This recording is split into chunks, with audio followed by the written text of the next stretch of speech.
新年好. Well, happy Chinese Lunar New Year. I'm Yang Rui.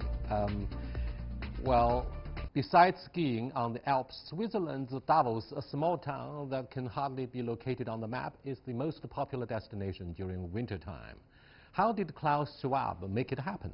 What attracts world leaders to gather here and chat about the global economy every year? Apparently, China has a lot to catch up in comparison with Switzerland.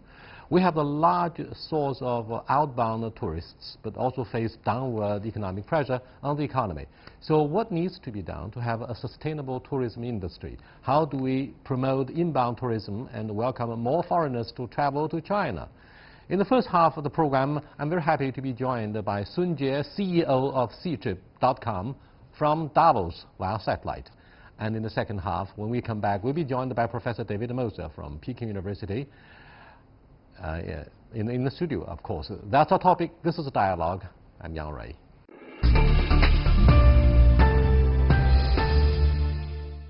Hi, Sun Jie. This is Yang Rui saying hello on behalf of our audience this world over.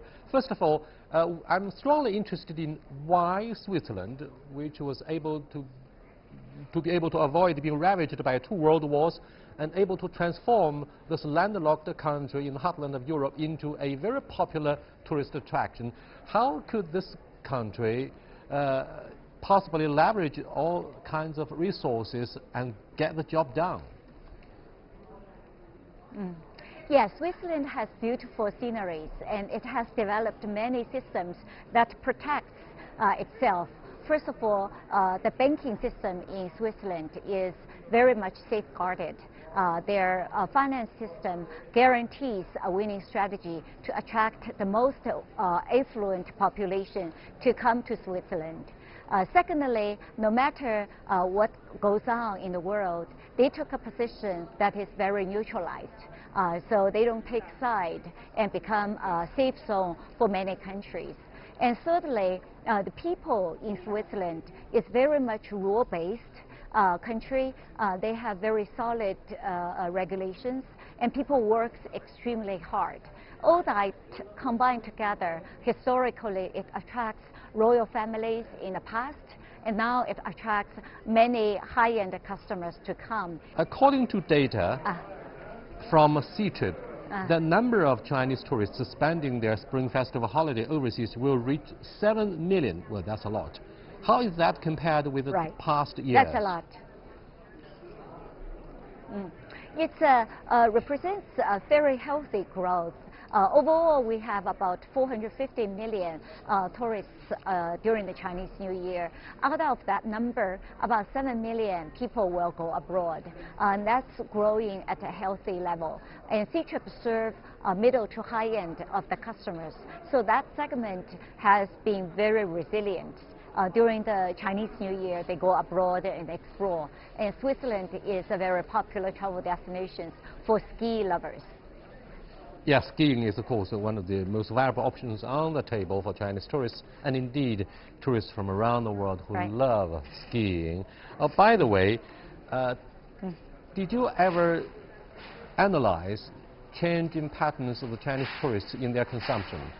For example, in the early days of China's outbound tourism, the Chinese would love to do more shopping than sightseeing, ironically. Do you see big changes in the pattern of their behavior in recent years? Yeah, huge change. When we first have outbound travel, people like to travel in groups because of the language and the safety issues. And then gradually they break into smaller groups. And now we have invented customized tool. For example, a family of 6 with 2 grandparents, 2 parents, 2 kids. You can hire a driver, hire a tour guide, and design your own options. And Ctrip will say, ask you, do you need 3 options of 2 options? And we will represent these options to our customers, and they can select the best plan for their family vacation. So that has been growing rapidly in the past couple of years. Now, Sun Jie, given the ongoing downward economic pressure, particularly the pressure of RMB depreciation, do you think passion of Chinese tourism, tourists who are prepared to travel to Western countries are likely to be affected as a result? CGTN target at business travelers and high end of the customers. So far, these pool of the customers are more resilient. What we have found is three elements are very important for our travelers. The first one is the easiness of the visa application process. Whoever gives Chinese citizens the easier visa application will get the customer. The second thing is the direct flight. When we see there is a direct flight from Shanghai to Zurich, we saw a huge increase for the travel outbound customers. And the third one is the friendliness of the people. Italy, Switzerland, Spain, these countries are very used to host customers from abroad. So they're very hospitable. That gives them a plus when our customers choose their travel destinations. There's no question about the friendship and the hospitality industry in southern European countries. However, the Chinese may have been embarrassed very much by the prevalence of pickpockets in Italy. Most of the Chinese travelers who went to Italy complained bitterly that they went through such misery of being stolen. Having said this, let me ask you a few questions about inbound tourism. With the rise in living standards and cancellation of road tolls these years, particularly, it's pretty common for parents and Chinese to drive their own cars. Do you think that this is more of a problem than a solution to the boom of inbound tourism in China? Yeah, inbound tourism represents a huge potential for Chinese economy. It will generate a lot of foreign currency for the economy, creates job opportunities, and it also increases the understanding of China. So CGTN will very much like to work with the government at the local level, at central level, to make inbound tourism as an addition to our robust economy. So there are a couple of things we can do better to attract inbound customers. First of all, we also need to make the visa application to China very easy. So for example, if the government, CGTN will be more than happy to work with the government to make online application process very easy for inbound customers. Secondly, I think we also need to create the application visa on arrival programs very robust. Thirdly, in-transit visa. For example, if you have another destination, we can extend the in-transit visa from 100 hours to 200 hours. Then people will have a time to enjoy the destinations in China. These will be very good. And also, in terms of the signs, we need to make it very English friendly. That will also make the travelers to China very easy to explore different travel destinations. Apparently, there is a rise and improvement of language proficiency for tourist guides these days in China. But previously, foreigners would always be greeted with Chinglish, Chinese English, in the billboards, in popular tourist attractions. It's still a problem, but not so serious as before. Having said this, let me ask you one question about the cross-strait tourism. What about those who want to travel to Taiwan? Do you think it's becoming more difficult because of the political issues across the street, or it's fast becoming a new normal across the street? Yeah, across strait travel would also represent uplift for both sides. In Taiwan, service is very good, food is very good, and I think if cruise industry can develop some products such as surrounding the island, that would be very good for the customers. So I hope both sides will be creative to develop products that attract new customers. Japan, is a very strong economy. It's the third biggest economy in the world, and there are so many Chinese flocking to our neighboring country of Japan, doing shopping, enjoying food, as if no nothing happened in the history, nothing unpleasant happened in history, as if there were no such disputes like Diaoyu Island. What do you make of the happiness of the Chinese tourists who enjoy themselves so much in Japan? And what do you think of the quality of the local service industry in Japan? Yeah, Japan has a couple of advantages. One is it's only 2 hours away. It's almost like Hawaii for the United States. Secondly, it's a very safe country. People travel there really do not need to be worried about the issues you just talked about, pickpocketed, safety issues. And thirdly, overall, people over there are quite friendly to Chinese people, and the food is very similar to Chinese food. So with all these traits, it attracts lots of customers from China. However, I think Japan can also be more proactive. One thing we noticed is the shortage of the hotels. So if Japanese government can be more proactive, develop the infrastructure that can host more customers from all over the world, it will be very good. But from Japan, China can also learn a lot. Not only China sends lots of inbound customers to Japan, to Singapore, they also represent very popular travel destinations around the world. So Japan, Singapore are very good, safe countries, attract the people around the world. In terms of the contribution to GDP, the inbound travel represents more than 10% of the travel GDP contribution, which China can learn a lot from.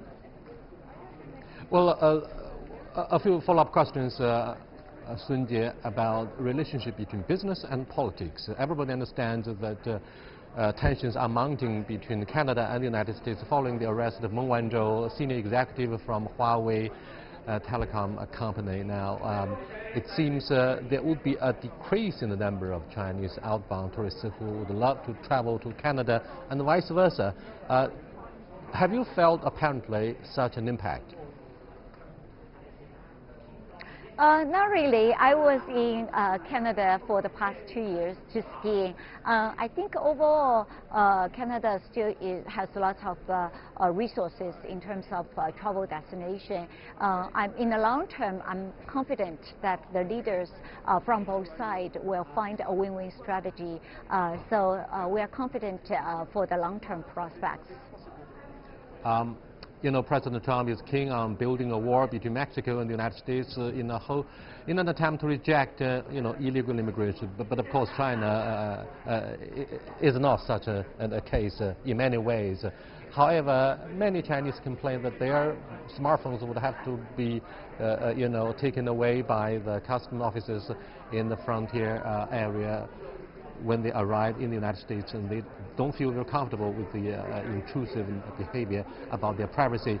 Now, do you think this is likely to affect the pension of Chinese tourists who love the United States, but they don't like to be they don't like to be searched? They don't like the rude behavior of the U.S. Law enforcement personnel in the frontier. Yes, I think every country, when they set their policies, they really need to take into consideration of the perceptions by the people who are going to visit it. China prospered in the past 40 years because we adopted a policy for openness. And USA is an immigration country. It prospered in the past 200 years because it has a very open policy. If they took away the core competence of the country, it's not going to be very good.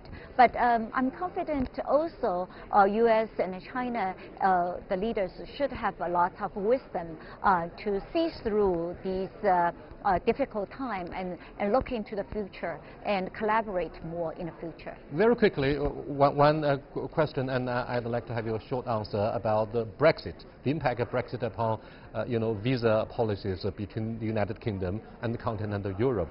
A lot of the Chinese would love to travel to continental Europe, and they want to travel to the UK following their stay in Paris, Berlin. Will Brexit be a negative problem that will prevent Chinese tourists to have this connected roadmap? Yeah, I think from an easiness perspective, if you keep stays within continental Europe, it will be much easier.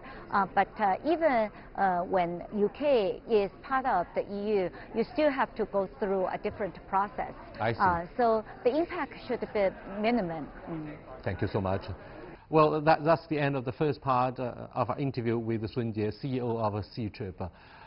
When we come back, I'll interview David Moser, professor with the Yanqing Academy of Peking University, and discuss the same topic of inbound and outbound tourism. Please stay with us.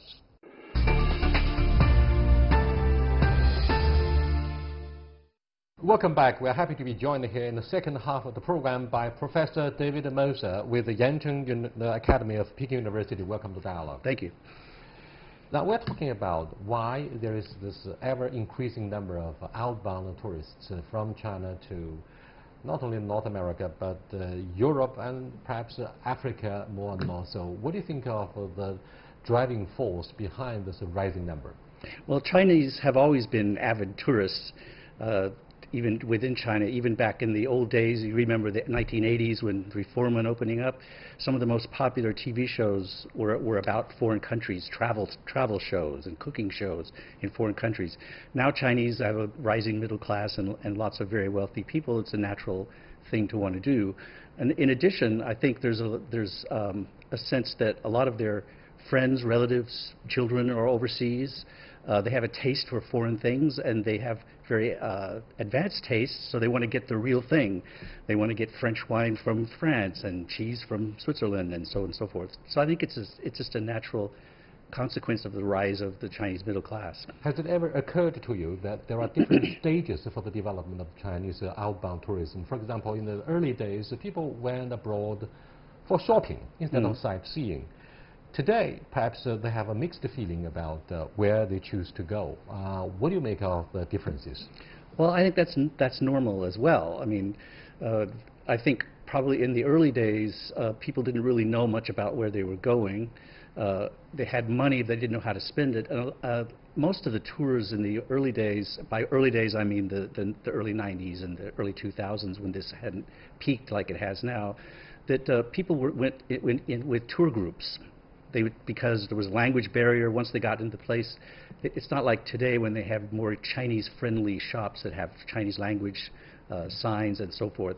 So you were the tour group. What are you going to do? You're going to spend your money. You're going to go shopping because they weren't able to. But in most cases, unfortunately, Chinese tourists were cheated by the tourist guides one way or another. Right. They were asked to do shopping in the duty-free shops. Actually, there were some misdeeds and still are.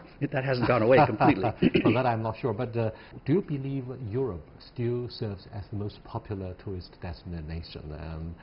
And most of the time, to my knowledge, they went there for shopping. But given the changes that we spoke of earlier, do you think Africa, Latin America will be alternative popular destinations? I think they already are becoming popular. I know I spent some time in Africa last year and the year before, and Chinese tourism is definitely up. And Africa, of course, the China-Africa sort of nexus is getting very important. So many African countries, especially the more developed ones, are attracting Chinese tourists. And I think in Europe, a lot of people tell me, a lot of Chinese people tell me that America is such a big shopping mall. When they go to the United States, they don't have a sense of being in a foreign country. There's Starbucks, there's all the things they're used to here in Beijing and in China. And Europe still has a feel of an old traditional culture that's sort of lacking here. You're talking about the United States and not like a foreign country because of symbols like Starbucks, McDonald's. But look at Xinmatai. I mean, Singapore, Malaysia, and Thailand used to be the popular countries for the Chinese tourists in the early stage. Right. But they thought, well, we are still traveling inside Asia, and it's far from enough. And then they started to develop the idea of going to Europe and North America, Africa, and other parts of the. Is that only because of the time differences and the cultural similarities in Asia? that Asia became the first stage of the tourism boom? Well, of course, proximity to China. It's close to China. When that first tourist boom started, and still to this day, tours to Thailand, Singapore are incredibly cheap.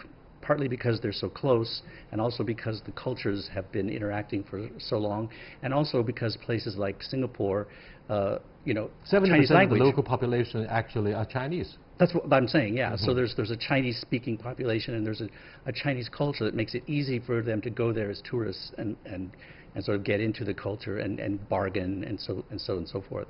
So I think that's the cost and the Asian culture. The food is similar, and also the use of Chinese language. And the time difference is very small. Other than the cultural affinity that connects China with the neighboring countries in Asia, what do you think of historical legacies and territorial disputes between Japan and China? These issues fail to prevent Chinese tourists from traveling to our immediate neighbor, Japan. And do you think this kind of a people-to-people exchange has somehow promoted a mutual understanding and diminished the disputes and misunderstanding?